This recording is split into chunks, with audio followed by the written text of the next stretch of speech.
Hey everyone, Ridden here, and thank you for coming. And tonight, we're going to finally be taking a deeper look at the long-awaited Marvel Holiday Extravaganza. Here are my thoughts on Episode 1, titled Never Meet Your Heroes, and Episode 2, titled Hide and Seek, of Season 1 of Marvel Studios' latest Disney Plus show, Hawkeye.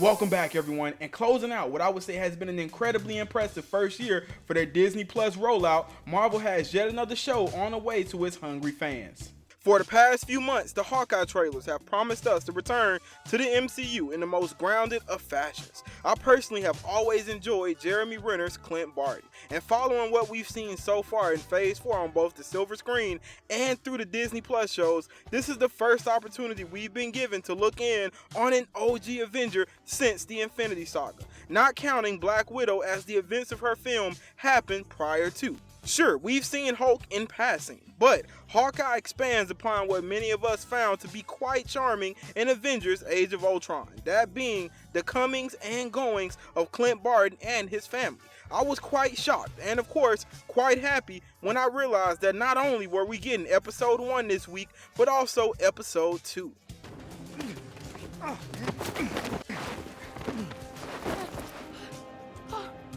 Come on! You're a Hawkeye. Who the hell are you? Kate Bishop. From the trailers, we can gather that the premise of the show is simple enough, yet very intriguing. Episode 1 starts off with many treats for the audience, first introducing us to a young Kate Bishop residing in her New York home in 2012, which just so happens to have a scenic balcony view of the Avengers Tower amidst the Chitauri invasion. It is due to this that she loses her father and then goes on a journey with her mother at her side to become as complete a protector of herself and her mom as she can be. We see all of this through the opening credits intro, which I must say I was thoroughly engulfed in. I love that the style of the intro and the outro was very referential in being made in the same art style as the Matt Fraction comics that the Hawkeye show is heavily based from. And when we see the outro at the end of the episode, it gives us further details on what may be happening throughout the series. I also found it really cool that the defining moment that ultimately leads to her love for archery is the essential Hawkeye moment we've seen used time and time again over the years from the Avengers film. So the new take of it with her in the background really worked for me. The first episode's title foreshadows essentially what we get in this episode, which ends in Kate Bishop coming face to face with her favorite Avenger, Hawkeye himself, while donning his Ronin costume, having just been saved by him from the tracksuit mafia.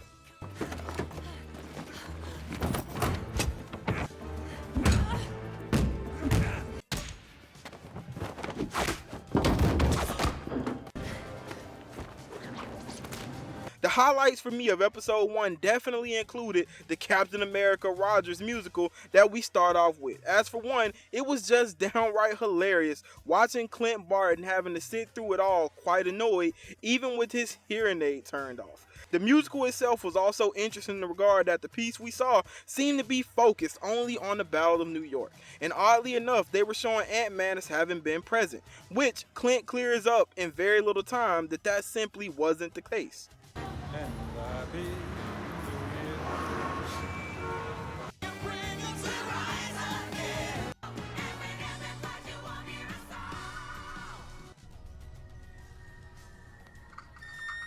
Did you turn your hearing aid off? I know what happens.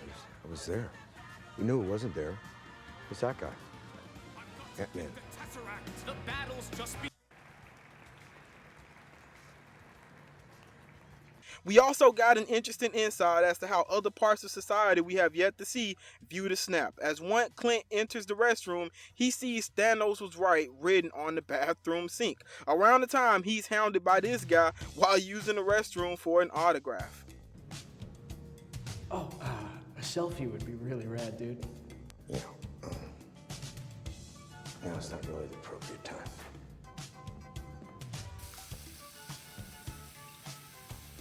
Now a better time?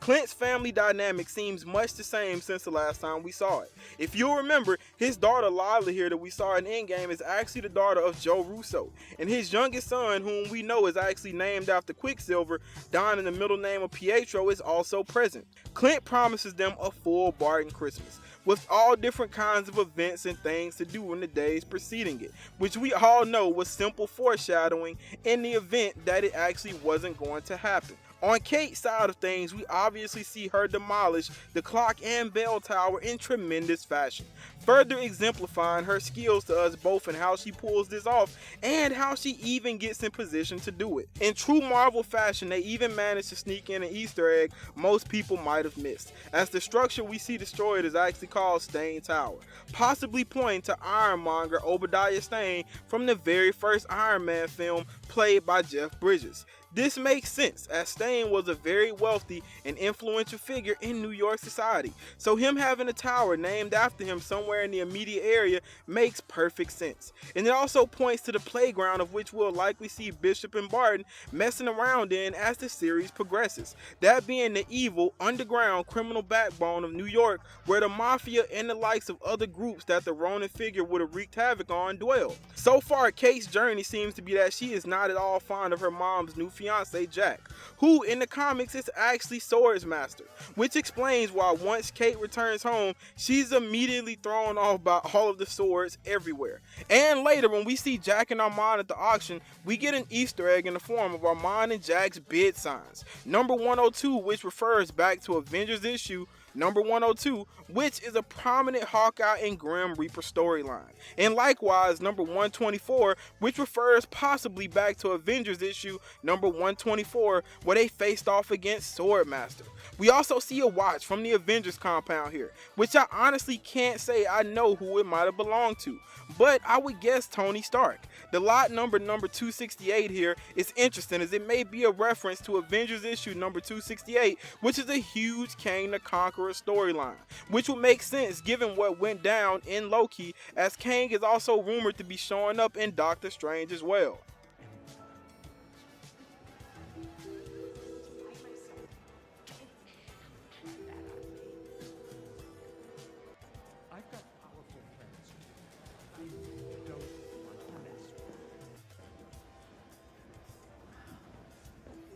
Mom, what was that about?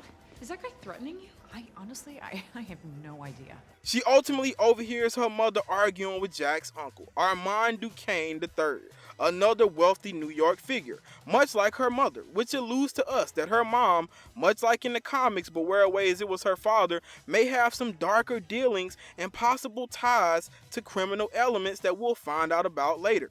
This leads Kate to follow him, ending up at the underground auction where we see several items on sale that I don't think you'd be able to find on Amazon exactly, such as the Ronin costume and sword, the latter of which Jack finds and steals away with himself after the tracksuit mafia crashes the party, where Kate decides to don the Ronin costume for the first time in her call to action, before it eventually spills out onto the street and she encounters Lucky, and then is chased and eventually found by the tracksuit mafia. Look it. We gotta get you out of here, okay? It's not safe for you to be in this. Do you live near here? Come with me. And Come on. I saw a dead body This way. back there. Which Don't worry comes up about it. first? We'll talk about it when you get there. Episode 2 picks up exactly where we left off, at the end of episode 1, with Kate and Clint hightailing it back to her apartment, and Clint getting the lowdown on what exactly took place and led to her having the Ronin costume, and what all she did in it. I love what it seems they've decided to do with their dynamic, as Clint doesn't seem to be too keen on the idea just yet of working with her, let alone partnering with her and mentoring her, as we know he eventually will, as in the comics, they eventually end up sharing the Hawkeye moniker. As stated before, the series seems to be heavily based on the Matt Fraction and David Asia Hawkeye comics, even down to the appearance of Lucky the Pizza Dog, and the deaf representation within the comic, as Barton seems to be partially deaf now as a result of all the crazy things he's been a part of over the years. Thinking about it now, Clint would have been the most exposed of any one of the Avengers, considering him and Natasha were merely very skilled humans next to men in iron suits, enhanced beings, and gods. The tracksuit mafia track our duo back to Kate's apartment, where we see many of the clips from the previous trailers played out, such as Clint catching his Molotov and chucking it back out of the window.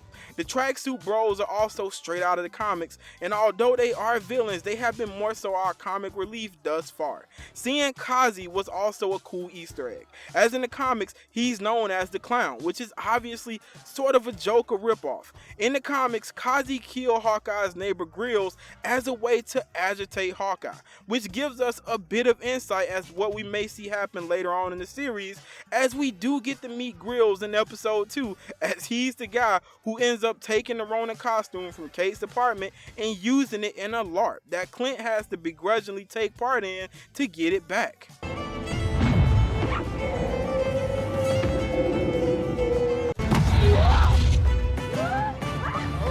Whoa, I'm a Viking. I'm really a Viking. Just let me kill you. I'll give you the suit. But seriously, thank you. I owe you one. Like, this has been like the best day of my life. Come on. You did have fun, right? Glad I did it. Merry Christmas. You too. Clint? Oh, yeah, I'm Grills. Nice to meet you, Grills. I also like Clint's ode to Natasha, as pointed out by his wife, for a catch and release in order to find out more about just how deep Kate's new surfacing of Ronin has gone. And although he tells her to stay put, we see Kate crash even this party in the most dramatic of fashions. I came here to talk to your boss. Right. I mean, is that him there? Where is Kate Bishop? I've never met her. I have no idea. Come on! Where is...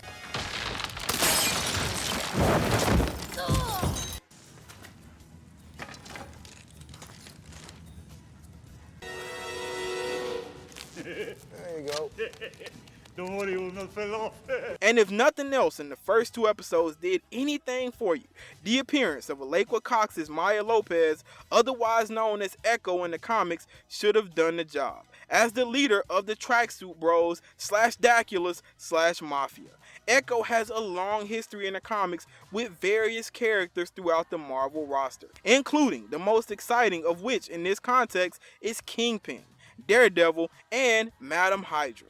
Kingpin kills her father, who was secretly a mob enforcer for him, and as a result raises Maya as his own. Ekko's presence here also furthers the positive representation on display here in this series, as she was born deaf. There were rumors abound while Hawkeye was filming that we might see Wilson Fisk return as Kingpin, played by Vincent D'Onofrio from the Netflix Daredevil show, and I can't tell you how awesome that would be, as D'Onofrio's Frisk was amazing to say the least. Ekko herself is quite the character, having the ability of photographic reflexes, a skill which we recently saw portrayed on screen in Black Widow by Taskmaster. Ekko has also formerly been a host of the Phoenix Force, and with the hope by the fandom that we'll eventually see the X-Men begin to show up in some fashion, this small tie gives just a shade of hope. The ominous red lighting we see her bathing in here sealed what I believe to be a very imposing on-screen debut, with obvious odes taking what we've been discussing one step further to Daredevil.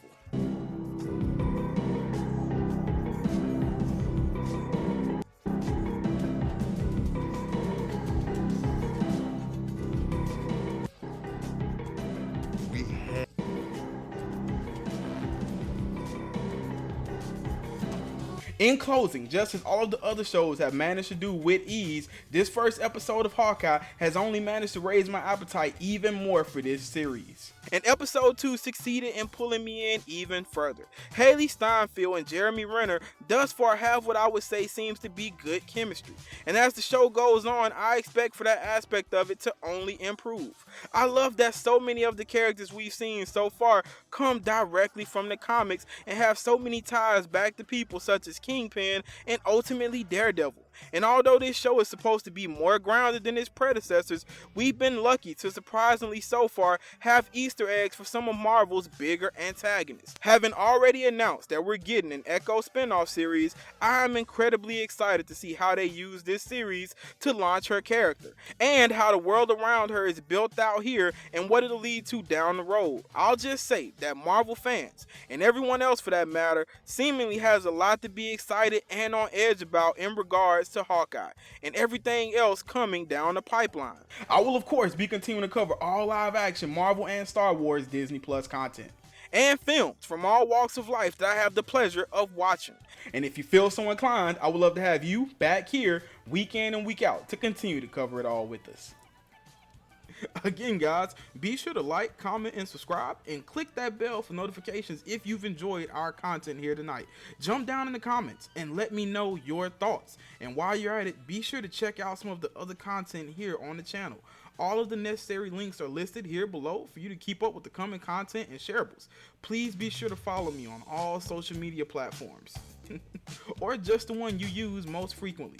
We are slowly but surely building a community here, and I would personally love for you to be a part of that. And last but not least, we have a merch store. So whether you see something you like or just simply want to support the channel, head on over to our shop and grab something. Or grab everything. But again, thank you so much, guys and gals, for visiting here with us today. I really appreciate each and every viewing minute of your time you've given us. There's loads of content we'll be sending your way, so I'll be seeing you. But for now, be blessed. And it was written.